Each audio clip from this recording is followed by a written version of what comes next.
Hi everyone, this is Aman here and welcome to tutorial 360। तो basically आज बात करने वाले हैं salient feature of the constitution की, जो कि लक्ष्मीकांत के चैप्टर नंबर 3 में लिखा हुआ है। तो इसको हम जल्दी से देख लेते हैं। तो हमारा जो कॉन्स्टिट्यूशन है उसका कंटेंट और जो स्पिरिट है वो काफ़ी यूनिक है, काफ़ी अलग तरीके से लिखा गया है। इसके जो विचार हैं, इसके जो थॉट्स हैं, वो विभिन्न प्रकार के जो कॉन्स्टिट्यूशन है, दुनिया के हर एक जो कॉन्स्टिट्यूशन है, लगभग सारे कॉन्स्टिट्यूशन से लिया गया है उसके थॉट्स को।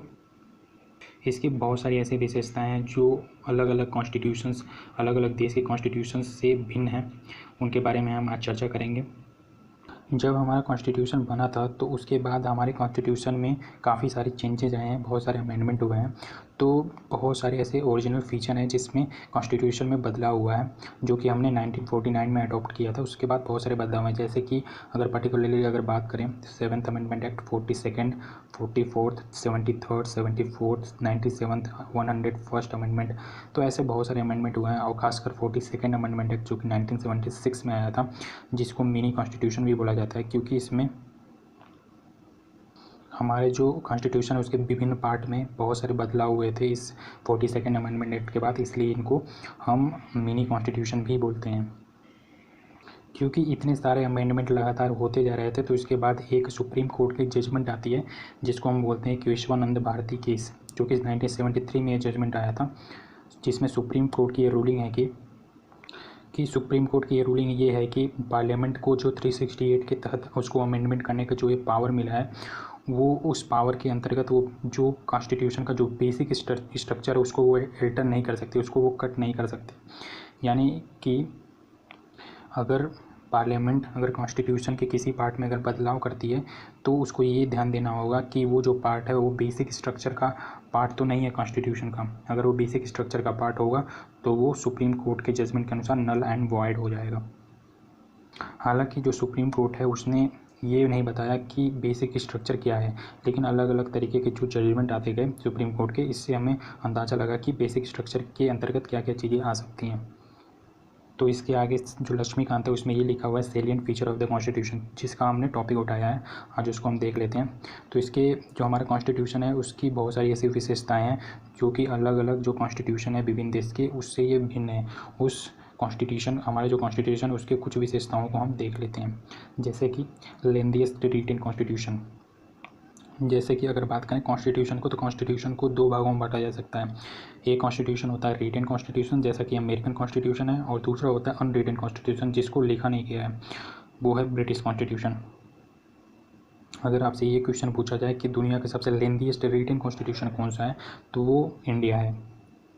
ओरिजिनली अगर बात किया जाए 1949 में, 26 जनवरी 1949 में जो अडॉप्ट किया गया था हमारा कॉन्स्टिट्यूशन, ओरिजिनली जो कॉन्स्टिट्यूशन अडॉप्ट किया गया था उसमें टोटल 395 आर्टिकल, प्रीएम्बल जिसको 22 पार्ट में डिवाइड किया गया है, और 395 आर्टिकल को, और टोटल उस समय 8 स्केड्यूल हुआ करते थे। इस समय 12 स्केड्यूल है।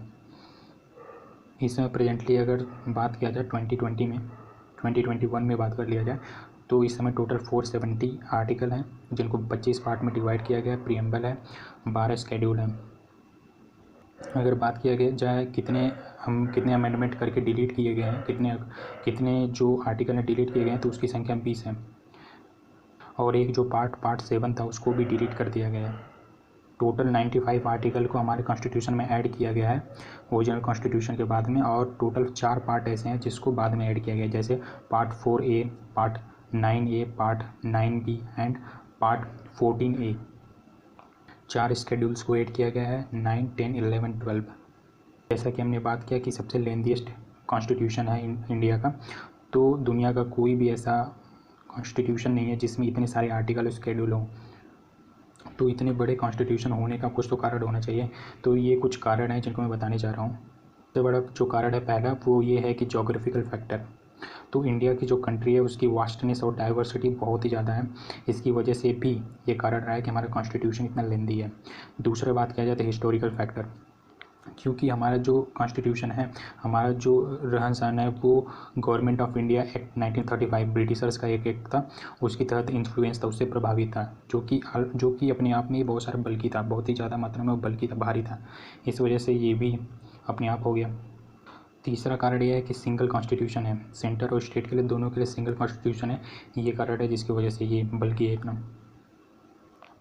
जैसा कि इससे पहले मैंने बताया था कि जो हमारे जो कॉन्स्टिट्यूएंट असेंबली में जो मेंबर थे वो ज़्यादातर एडवोकेट वगैरह थे, ठीक है, लीगल लिमिनरीज ज़्यादा थे। इस वजह से भी हमारा जो कॉन्स्टिट्यूशन है वो थोड़ा सा जटिल हो गया और ये इतना ब्रॉड हो गया। हमारे कॉन्स्टिट्यूशन में ना केवल फंडामेंटल प्रिंसिपल ऑफ गवर्नेंस है, बल्कि इसमें एडमिनिस्ट्रेटिव प्रोविजंस भी बड़े ही डिटेल मैनर में लिखे हुए हैं। यानी कि जो फंडामेंटल गवर्नेंस का जो प्रिंसिपल है वो भी दिया हुआ है, एडमिनिस्ट्रेटिव प्रोविजंस भी दिए हुए हैं, यानी प्रशासन को कैसे चलाना है इसके बारे में भी बड़े डिटेल मैनर में दिया हुआ है। जबकि अगर दुनिया भर के अलग कंट्रीज़ के अगर कॉन्स्टिट्यूशन को देखा जाए तो केवल इसमें ऑर्डिनरी लेजिस्लेशन को ही उसमें ज़्यादा वरीयता दी गई है, जबकि इंडिया में दोनों को वरीयता दी गई, जिसकी वजह से इतना बल्कि हो गया है ये। आगे के कुछ फीचर्स को मैं नेक्स्ट वीडियो में बात करूंगा।